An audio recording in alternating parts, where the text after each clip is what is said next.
Hello, people of the internet, it's Amanda, and there's a lot to process and talk about when it comes to episode 8 of Miman Keisatsu Midnight Runner starring Nakajima Kento and Hirano Sho, and my brain is still not functioning properly since it's way too early, and just that there's just so many things that we had to talk about this particular episode, so I'm not sure how long this is gonna take, but I will be recapping the episode plus doing a mini review, and at the same time just pitching in some of the theories and talking about the theories that I talked about from last week's video about this entire thing, because finally the overarching plot is starting to unravel. Things are getting a little bit crazy, and if you're in for that kind of convo, then please keep on watching.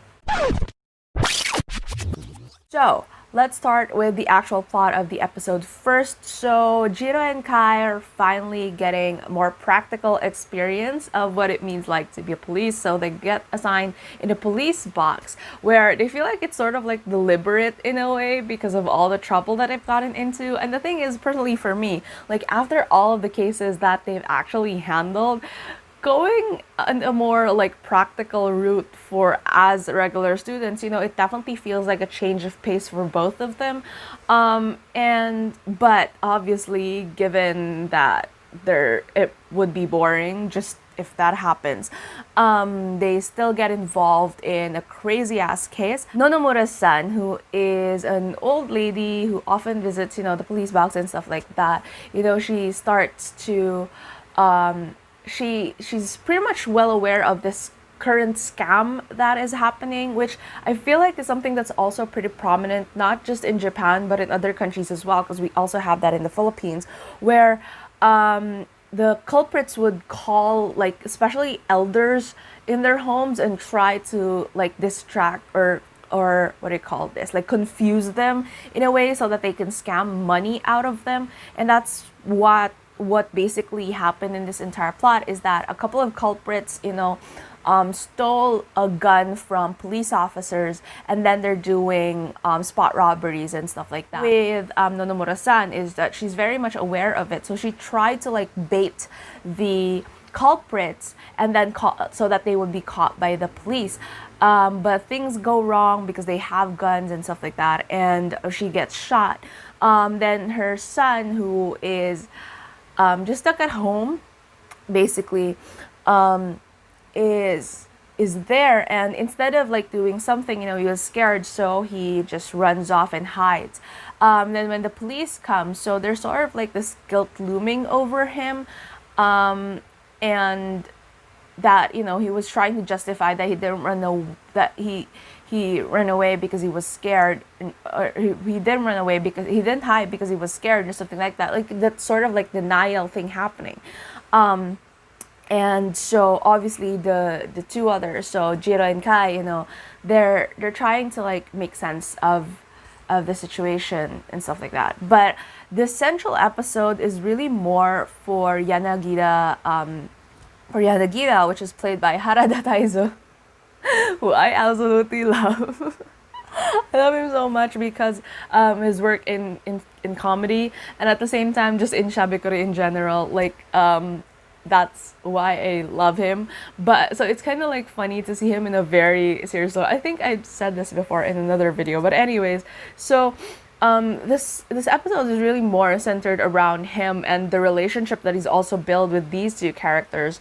And another thing that is made glaringly clear in this episode is the bond between Jiro and Kai. So it's really more of like they keep on pressing the fact that these two, as Jiro would put it, already has like telepathy in a way, because of how much they gotten to know each other in the past couple of months that they've been in the police academy. And at the same time, like just they know each other's tendencies already at this point, and the way that they operate, it's very much familiar with the other person, and it's really more of just this whole thing of you're my buddy now, so like this is something that they want to like continue until through the rest of their careers and something like that. But the thing with these types of episodes is it's scary because if they keep on pressing something to you,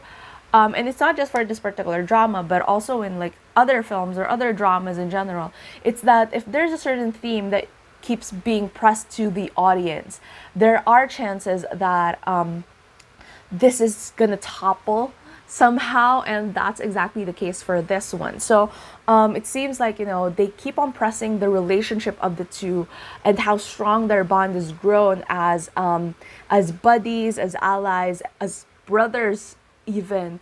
But it will get crazy in the next episode, given the preview that we've seen where they're fighting. Jiro is sort of like struggling with something as to who he will side with, and that will get them into this massive fight, and that's like where this is going to escalate.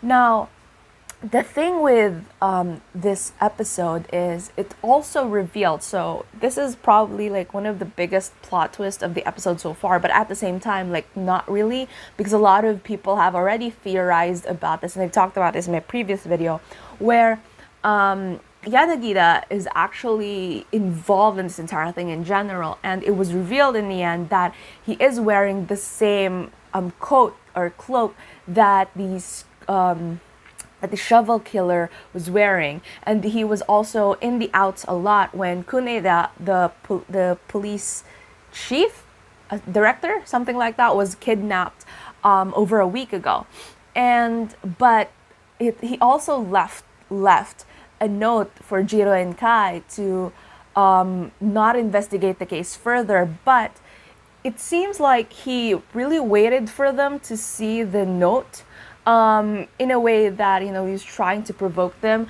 And my theory is that it's not really because he's warning them to not pursue it, but rather provoking them to just keep on digging, because he knows how these two work. Now the question there is why, and that's where all the theories come in, because as you see from the from the preview of episode 9, it seems like there's a conflict between Katanozaka and Yanagida, and then Kai is siding with Katanozaka, but then Jiro is having mixed feelings about the entire thing, and it seems like he's confused whether or not he would go with this one or the other. And a lot of theories over into Japan, where I was checking it yesterday, where a lot of people think that there's really more to the story than just Yanagida being the actual criminal, and I actually feel the same way too. It's just kind of sad to waste all this talk about being buddies and everything like that when we get the glimpse of how they're building relationships throughout the past episodes. Like Katanozaka and Yanagida are definitely the mirrors and the parallels of Jiro and Kai in the actual system. So it's kind of sad to just overturn everything just to turn another person into a villain when we didn't really have any solid foreshadowing that it would happen.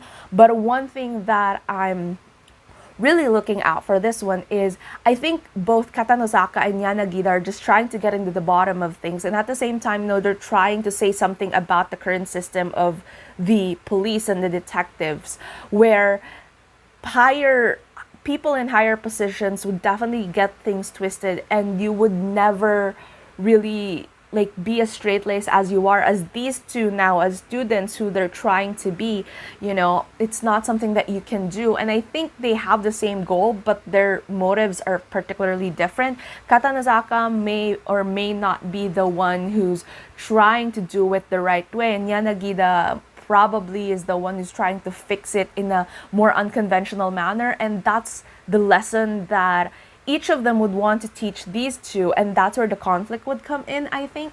I highly believe that the conflict with Jiro's character for the next episode is that maybe they find out something about the police system and how deep the conspiracy, or how deep the rottenness has gotten to like higher positions, lower positions everywhere. So it makes him question whether the integrity of the police is really intact.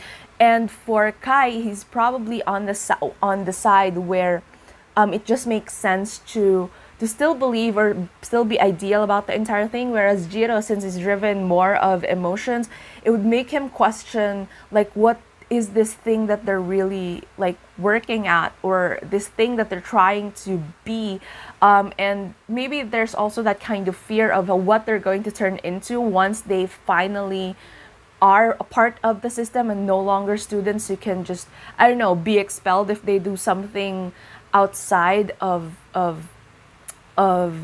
what they're required to do or something like that. So I feel like that's the main conflict here. Like, I don't think they're going to antagonize Yanagida 100%, simply because the trend of the past episodes is that it always explains to us the motive of these individuals, and in the end, you know, it always antagonizes the police, but it shows hope that in characters or in people like Jiro and Kai, there is still hope about for the system. And I think they're still going to go about that for this particular arc. Now, what's interesting to me as well is so far, like, this one felt, again, very similar to how police dramas are, and still injected with the usual comedy of the drama. But it's really more of like an emotional precedent for everyone, I guess. Like, they throw us this entire episode of just letting us know that these two characters definitely grown fond of each other, has definitely developed this sort of like bond where they don't even have to speak, but they sort of like understand each other, only for us to be an emotional wreck in episode 9. Like, they really did that seamlessly in a way, because they've been previewing the events of them fighting and having all these like conflicting emotions by episode 9 ever since episode 6 or 7 wrapped up. So it's definitely that emotional build-up that I'm looking forward to when episode 9 happens. It's just a shame that next week there won't be an episode, so the next episode will be on the 29th. But I feel like they definitely did a good job in terms of like cliffhangering this entire thing, because again, as I mentioned, you know, the emotional build-up and just all these things that they're trying to feed into our heads right now for episode 8 is definitely going to make episode 9, you know, sort of like a very pivotal episode. And according to Kenti's J-Web entry, so after episode 8, there's still 3 episodes to go. So there's still more to the story than what we're seeing. It's just that episode 9 might be one of those peak episodes where things are just bound to get crazy. So I'm still not sure how I'm going to absorb and take in all of these things. I'm not sure if I explained my thoughts very clearly as usual, but what's new with me. But with that said, so I don't know, tell me down in the comments below what you think. Have you seen this episode? What do you think about this entire mystery so far? Are you looking forward to episode 9? Because I sure am. If you like this video, please give it a thumbs up, and if you're new to my channel and you would want to hear more from me, please hit subscribe. Just a side note, it's just so funny that, again, and I tweeted about this last night, 1% of Twitter Japan is talking about the plot, and 99% is basically just fawning over the visuals of the two. So that's kind of amusing. But anyways, thank you so much for watching this video. I hope to see you again soon in a new one. Bye!